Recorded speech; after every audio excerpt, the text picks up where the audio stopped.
Hi viewers, welcome back to Ayudham Arivom. இன்னைக்கு மத்தியான வேலையில் நம்மளாம் பிஸியாக இருந்துகிட்டு இருக்கும்போது சென்காம் அமைதியாக ஒரு வீடியோவை எக்ஸ் தளத்தில் ஷேர் பண்ணுறாங்க. அந்த வீடியோவை பார்க்கும்போது சின்னதாக ஒரு ட்ரோன் மாதிரி ஒரு போட் மாதிரி இருக்கக்கூடிய ஏதோ ஒன்று அமெரிக்கா போட்டு தள்ளுற வீடியோ தான் அந்த ஒரு வீடியோ. ஆனால் அந்த வீடியோ வந்த உடனே மொத்த உலகமும் மீண்டும் ஸ்டேட் ஆஃப் ஹார்மர்ஸை நோக்கி அவங்களுடைய கவனத்தை திருப்புறாங்க. இந்த இஸ்ரேல் அமெரிக்கா கூட்டணிக்கு எதிராக ஈரான் ஏசிமெட்ரிக் வார்ஃபேரை பண்ணிட்டு இருக்கிறாங்க அப்படின்னு. இதை பற்றி பேசும்போது ஃபர்ஸ்டே நம்ம சொல்லியிருந்தோம் ஏசிமெட்ரிக் வார்ஃபேர் அப்படின்னு. ஏன்னா ஈரான் கிட்ட எதிர்த்து போரிடக்கூடிய ஈக்குவலான ஆயுதங்கள் இல்லை. அதன் ஒரு பகுதியாக இந்த வாட்டி நேவல் மைன்ஸை ஈரான் கையில் எடுத்திருக்காங்க. எஸ் மை டியர் ஃப்ரெண்ட்ஸ், இப்போ அந்த ஸ்ட்ரெயிட் ஆஃப் ஹார்மஸ் அப்படிங்கிற அந்த கடல் வழித்தடத்தில் கடல் கன்னி வெடிகளை பதிக்க தொடங்கியிருக்கிறாங்க ஈரான். இது மிகப்பெரிய செய்தி அண்ட் மொத்த உலகிற்குமே இது ஒரு சோக் பாயிண்டாக அமையக்கூடியது.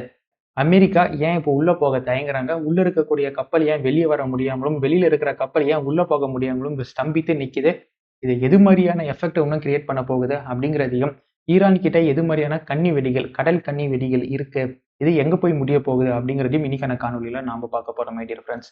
ஆயுதம் அறிவோம் டிஃபென்ஸ் அப்படிங்கிற நம்ம தமிழ் டிஃபென்ஸ் நியூஸ் சேனலை சப்ஸ்கிரைப் பண்ணிட்டு வாங்க. Let's dive into it.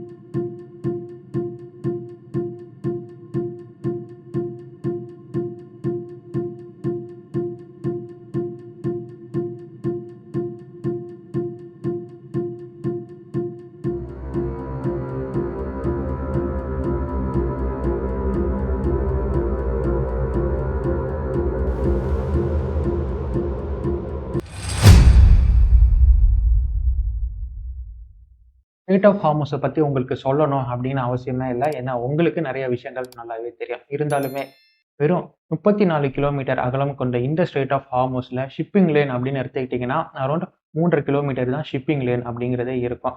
ஆனால் இந்த லேனை பயன்படுத்தி உலகின் மொத்த க்ரூட் ஆயில் மற்றும் எல்என்ஜி சப்ளை அப்படிங்கிறது 20% இந்த லேனை பயன்படுத்தி தான் போய்கிட்டே இருக்கு. உலக பொருளாதாரத்தை கனெக்ட் பண்ணக்கூடிய ஒரு ஆர்டரி வெயின் அப்படின்னு நம்ம இதை சொல்லலாம். ஸோ அந்த அளவுக்கு முக்கியமான கடல் வழி தரத்தை நாங்கள் க்ளோஸ் பண்ணுறோம் அப்படின்னு சொன்ன உடனே சாதாரண 90% இந்த லேன் மூவ்மெண்ட் அப்படிங்கிறது ஒரே அடியாக நிப்பாட்டப்படுது. காரணம், எந்த ஒரு இன்சூரன்ஸ் நிறுவனமே அங்கே இருக்கும் கப்பல்களுக்கு இன்சூர் பண்ண விரும்பலை, எல்லாமே ஸ்டாப் செய்யப்படுது. இதற்கு மத்தியில் தான் சென்காம் மற்றும் அமெரிக்க அரசாங்கம் அஃபிஷியலாக சொல்கிறாங்க சி மைன்ஸை பதிக்க ஆரம்பிச்சிருக்காங்க. அரௌண்ட் 1 டசன் சி மைன்ஸ் ஆச்சு இப்போ நேரத்தில் அவங்க பதிக்க ஆரம்பிச்சிருக்கிறாங்க. மேபி இந்த கவுண்ட் இன்க்ரீஸ் ஆகலாம் அப்படின்னு அமெரிக்கா சார்பாக சொல்லப்படுது.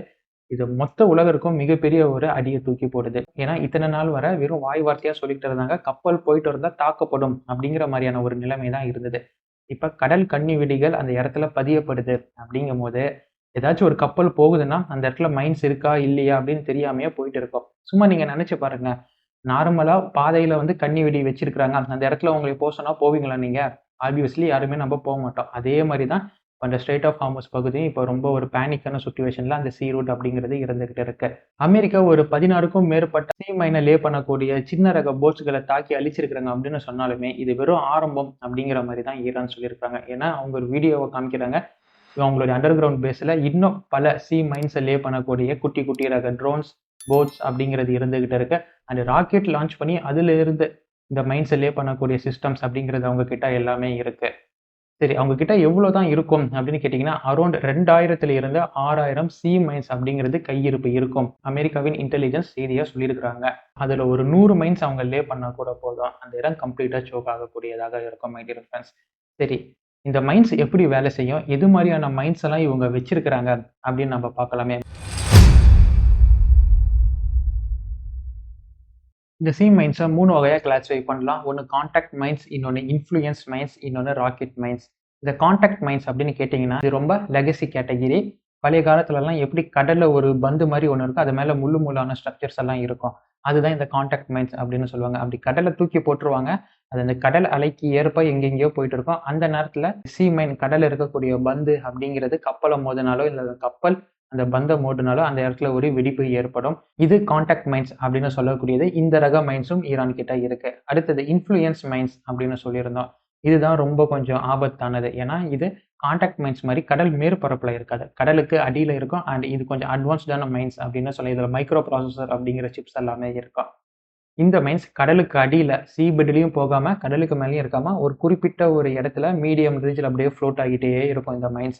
இந்த மைன்ஸ் என்ன பண்ணும்னா, அந்த கடல் அலையில ஏற்படக்கூடிய டிஃபரன்சஸ் ஃபார் எக்ஸாம்பிள், இப்போ ஒரு கப்பல் அந்த இடத்துல பாஸ் பண்ணுதுன்னா, அந்த கப்பல் உருவாக்கக்கூடிய அக்கோஸ்டிக் சவுண்ட்ஸ், அந்த கப்பலுடைய மெட்டல் கிரியேட் பண்ணக்கூடிய மேக்னெட்டிக் ஃபீல்ட்ஸ், அண்ட் அது மூவ் ஆகும்போது அதில ஏற்படக்கூடிய பிரஷர்ஸ், இதெல்லாம் கால்குலேட் பண்ணி அந்த இடத்துல ஒரு பெரிய வெசல் வருது அப்படின்னா, அது கிட்ட வர வர pressure, acoustic and magnetic field strong ஆக ஒரு பாயிண்ட்ல அந்த மைன்ஸ் அப்படிங்கிறது வெடிக்கும். அண்ட் இதுல மைக்ரோ ப்ராசஸர் இருக்குன்னு சொன்னேன் இல்லையா? அந்த மைக்ரோ ப்ராசஸர் எது மாரி வேலை செய்யும்னா, வார்ஷிப்ஸ் இல்ல ஏர்கிராஃப்ட் கேரியர்ஸ் இது அப்படிங்கிற மாரி டிடெக்ட் பண்ணி வெடிக்கக்கூடியதாக இருக்கும்.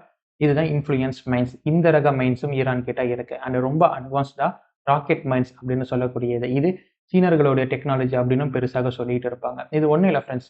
கடலுக்கு அடியில ராக்கெட் ஏவுற மாரி, அதாவது மேல இருந்து அதாவது தரையில இருந்து ஒரு ராக்கெட் மாரி ஒரு சிஸ்டம லான்ச் பண்ணோம்னா, அது நேரா கடலுக்கு அடியில போய் சீ பெட்ல போய் உட்காந்துக்கும். இந்த அக்கோஸ்டிக் பிரஷர் மாரியான சென்சார்ஸ் மூலியமாக ஏதோ ஒண்ணு பாஸ் ஆகுது அப்படின்னா, கடல்ல இருந்து அந்த ராக்கெட்டுடைய வார்ஹெட் அப்படி மேல எழும்பி, பின் பாயிண்ட் அக்யூரசில மேல என்ன வெசல் இருக்கோ அத போட்டு தள்ளும். ஸோ இதுதான் ராக்கெட் மைன்ஸ்.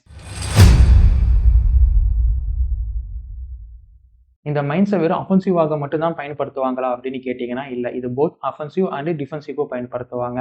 இப்ப இந்த ஸ்ட்ரெய்ட் ஆஃப் ஹார்மஸ் வழித்தடத்துல சீ மைன்ஸ் லே பண்ணியிருக்கிறாங்க அப்படின்னு சொல்லப்படுது.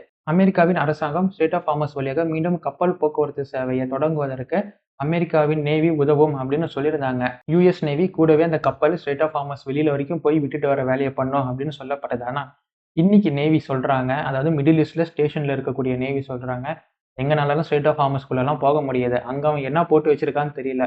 நீங்க வேற மைன்ஸ போடுறான் அப்படின்னு சொல்றீங்க. ஆனா தாக்குறீங்க, அழிக்கிறீங்க. எப்படி நாங்க உள்ள போறது? ஃபர்ஸ்ட் மைன்ஸ் இருந்துச்சுன்னா மைன்ஸ் எல்லாம் கிளியர் பண்ணலாம். அதற்கப்புறம் போலாம். இப்ப யுஎஸ் நேவி சொல்லிட்டு இருக்கிறாங்க. இது டிஃபென்சிவ் அப்படின்னு சொல்லலாம். ஏன்னா ஸ்ட்ரெய்ட் ஆஃப் ஹார்மஸ்குள்ள எந்த ஒரு கப்பலும் உள்ள வர முடியாது. இன்னொன்னு அஃபென்சிவா எப்படி பயன்படுத்தலாம் அப்படின்னா, இந்த மைன்ஸ லே பண்ண முடிய ஒரு ஸ்ட்ராட்டஜியா ஒரு ஆங்கிள்ல லே பண்ணிட்டு போனோம்னா, மைன்ஸ் எந்த பக்கம் இருக்கு, எப்படி இருக்குன்னு சோனார் மூலியமாக கண்டுபிடிக்கும்போது, ஒரு பாத் அப்படிங்கிறது கிளியரா கிடைக்கும். அந்த பாத்ல அப்படியே போயிட்டு இருக்கும்போது, அது ஒரு ட்ராப்பாக இவங்க பயன்படுத்தி யூஸ் பண்ணலாம். லைக் இந்த பக்கம் தான் இவன் வரணும், இந்த பக்கம் வந்தானா இந்த இடத்துல இவன போட்டு தள்ளலாம்.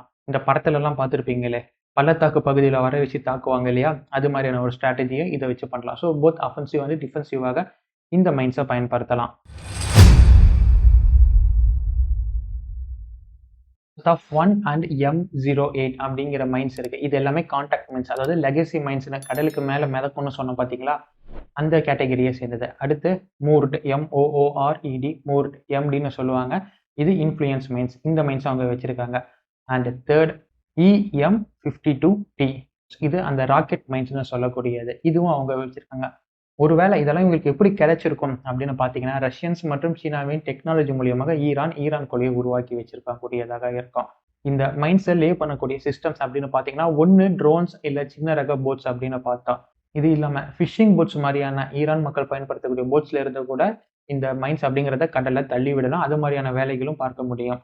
அடுத்து லேண்ட்ல இருந்து லான்ச் பண்ணக்கூடிய ராக்கெட் சிஸ்டம்ஸ் மூலியமாக அந்த EM52Tன்னு சொன்னோம் இல்லையா? Rocket mines. இந்த மைன்ஸையும் லே பண்ண முடியும். ஸோ ஈரான் கிட்ட இந்த 3 கேட்டகரியுமே இருக்கு. இப்ப இதுதான் ஆபத்தாக இருக்கு. சரி, இப்ப ஒரு குட்டியூண்டு மைனு அவ்வளோ பெரிய கப்பல், டேங்கர்லாம் இன்னும் ரொம்ப பெருசா இருக்கும். அதை எப்படி மூழ்கடிக்கும் அப்படின்னு கேட்டீங்கன்னா, இந்த இடத்துல தான் பிசிக்ஸ் கொஞ்சம் உள்ள வருது. ஒரு மைன் வெடிக்குது, கடல்ல இருந்து வெடிக்குது அப்படின்னா, டமால் அப்படின்னு லேண்ட்ல வெடிக்கிற மாரி எல்லாம் ஒண்ணும் வெடிக்காது. கடலுக்கு அடியில இருந்து வெடிக்கும்போது ஃபர்ஸ்ட் அது மிகப்பெரிய அளவுக்கு ஒரு பபுள கிரியேட் பண்ணும். அந்த பபுள் அப்படிங்கிறது ஹை பிரஷரோட மேலே எழும்பும்போது, இந்த மேல இருக்கக்கூடிய கப்பல அப்படி மேல் நோக்கி இப்படி தூக்கி கீழ போடும். அந்த அதிர்வு அப்படிங்கிறது மிகப்பெரிய அளவுக்கு இருக்கும். நீலுக்கு பெரிய ஸ்ட்ரெஸ் கொடுக்கும். நீல்னா என்னன்னா, நமக்கெல்லாம் எப்படி பின்னாடி ஸ்பைன் இருக்கு. அது மாரி கப்பலுடைய ஸ்பைன் தான் நீல் அப்படின்னு சொல்லுவாங்க. அதுதான் இருக்கிறதுலே ஸ்ட்ராங்கஸ்ட் பகுதி. அந்த பகுதி மிகப்பெரிய அளவுக்கு ஸ்ட்ரெஸ்ஸுக்கு உள்ளாகும். ஸோ அப்படி தூக்கி டமால்னு தூக்கி கீழ போடும்போதும், அந்த பபுள் வெடிச்ச பிறகு உள்ள இருந்து வரக்கூடிய அந்த ஷாக் வேவ்ஸ் அப்படிங்கிறதும், அந்த நீலுக்கு மிகப்பெரிய அளவுக்கு அழுத்தத்த கொடுத்து, அந்த நீல உடைய வைக்கும். ஆஸ் எ ரிசல்ட் எந்த ஒரு எக்ஸ்ப்ளோஷனும் கப்பல் உள்பகுதியில இருந்து ஏற்படாம, இல்ல எந்த ஒரு இன்டர்வென்ஷனும் இல்லாம, ஆட்டோமேட்டிக்கா அந்த நீல் உடைஞ்சு கப்பல் இப்படி பிரேக் ஆகும் மை டியர் ஃபிரெண்ட்ஸ். இதுதான் இதற்கு பின்னாடி இருக்கக்கூடிய சிம்பிள் ஒர்க்கிங். இப்படிதான் மைன்ஸ் வெடிக்கும்போது கப்பலானது டேமேஜ் ஆகுது. அந்த மைன்ஸ் எந்த அளவுக்கு பெருசா இருக்கோ, எந்த அளவுக்கு அதிக பேலோட வச்சிருக்கோ அந்த அளவுக்கு அந்த பபுளா இருக்கட்டும், அந்த பிரஷர் வேவ், ஷாக் வேவ்னு சொல்லுவாங்க. அந்த வேவ்ஸ் அப்படிங்கிறது கிரியேட் ஆகும். 1915ல டர்க்கி லே பண்ண மைன்ல 4 பிரிட்டனுடைய நேவல் ஷிப்ஸ் அப்படிங்கிறது தாக்கி அழிக்கப்பட்டு மீண்டும் உள்ள போக முடியாத அளவுக்கு அவங்க பின்வாங்கியிருக்காங்க. 1988ல அப்படின்னு பார்த்தீங்கன்னா, இதே ஈரானுடைய பழைய மைன்ஸ், அப்பல்லாம் கன்வென்ஷனல் மைன்ஸ் தான் இருக்கும். அந்த மைன்ஸ் மூலியமாக அமெரிக்காவின் modern battleship USS Roberts modern வார்ஷிப்பை தாக்கி அழிச்சது. அதனால உள்ள போக முடியாத அளவுக்கு அமெரிக்கா அப்படியே அந்த இடத்துல ஸ்டாக்னண்டா நின்னாங்க. கடைசி 1991ல ஈராக் லே பண்ண மைன்ஸ்ல 2 அமெரிக்காவின் பேட்டில் ஷிப்ஸ் அப்படிங்கிறது தாக்கி அழிக்கப்பட்டு மூழ்கப்பட்டது. அது மூலியமா அதை கிளியர் பண்ணிட்டு உள்ள போறதுக்கு அமெரிக்காவுக்கு 20 நாள் பிடிச்சிருக்கு மை டியர் ஃப்ரெண்ட்ஸ். ஸோ இதுதான் வரலாற்றுல மைன்ஸ் அப்படிங்கிறதுடைய முக்கியமான பங்கா இருக்கு. அண்ட் இது போக பல சம்பவங்களும் இருக்கு. லைக் USS ஆர்மரா நின்னதா இருக்கட்டும், அது மாதிரியான பல சம்பவங்கள் இருக்கு. But mines, especially sea mines அப்படிங்கிறது எப்பயுமே நேவல் ஃபோர்ஸுக்கு மிகப்பெரிய ஒரு டாஸ்க் அண்ட் சேலஞ்சாக தான் இருக்கு. இத்தனை நாள் வரை கண்டிப்பா ஸ்ட்ரெய்ட் ஆஃப் ஹார்மஸை கடந்தா தாக்குதல் நடக்கும், வாய் வழியா த்ரெட் தான் இருந்தது. ஆனா இன்னைக்கு பாருங்க, மைன்ஸ் இருக்கு அப்படின்னு அதிகாரப்பூர்வமாக தகவல் வந்துருச்சு. இதுக்கு மேல அந்த பக்கம் ஏதாச்சும் ஒரு கப்பல் போகுமா? இப்ப அந்த பக்கம் ஸ்ட்ரெய்ட் ஆஃப் ஹார்மஸ் உள்ள வெளியே 2 பக்கமுமே ஹேங் ஆகி நிற்கக்கூடிய கப்பல்ல ஒண்ணுத்துக்கு கூட இன்சூரன்ஸ் அப்படிங்கிறது இல்ல. ஒன்னா நீ ரிட்டர்ன் வா, இன்சூரன்ஸ் இருக்கும். ரிட்டர்ன் இன்சூரன்ஸை நீ வந்து ரினியூவல் பண்ணிட்டு போகலாம். அங்கிருந்து உள்ள போறேன் வெளியே வரும், அது வரைக்கும் நாங்க தான் இருப்போம்னா உனக்கு இன்சூரன்ஸ் இல்லை அப்படிங்கிறது தான் நிலைமையாக இருந்துகிட்டு இருக்கு. ஸோ கப்பல் இனிமேட்டு உள்ள போகுமா, வெளியே வருமா? நீங்களே கொஞ்சம் எதார்த்தமா யோசிச்சு பாருங்க. உங்களுக்கான விடை கிடைக்கும். ஸோ கப்பல் போயிட்டு வரலைன்னா என்ன நடக்கும் அப்படிங்கிறது நம்ம பல வாட்டி ரிப்பீட்டடா பேசியிருக்கோம் மை டியர் ஃப்ரெண்ட்ஸ். இதை பற்றின உங்களின் கருத்துக்கள் என்ன அப்படிங்கிறத மறக்காம கமெண்ட் பாக்ஸ்ல போட்டாங்க. இது மாதிரி பல காணொலிகள்ல ஆழமாகவும் இன்ட்ரெஸ்டிங்காகவும் தெரிந்து கொள்றதுக்கு ஆயுதம் அறிவோம் டிஃபென்ஸ் அப்படிங்கிற நம்ம டிஃபென்ஸ் நியூஸ் சேனலை சப்ஸ்கிரைப் பண்ணிக்கோங்க மக்களே. நீங்க போய் பாருங்க, நம்ம சேனலோடைய ப்ரொஃபைல்ல போய் பாருங்க, எது மாதிரியான வீடியோஸ்களை நம்ம கவர் பண்ணியிருக்கிறோம் அப்படின்னு உங்களுக்கு தெரிய வரும். கண்டிப்பா உங்களுக்கு பிடிக்கும் மை டியர் ஃப்ரெண்ட்ஸ். அப்படி பிடிச்சிருந்தால் மட்டும் நம்ம சேனலை சப்ஸ்கிரைப் பண்ணி ஃபாலோ பண்ணா போதுமானது. Until it's signing off from ஆயுதம் அறிவோம் and stay tuned for next video. நன்றி, வணக்கம்.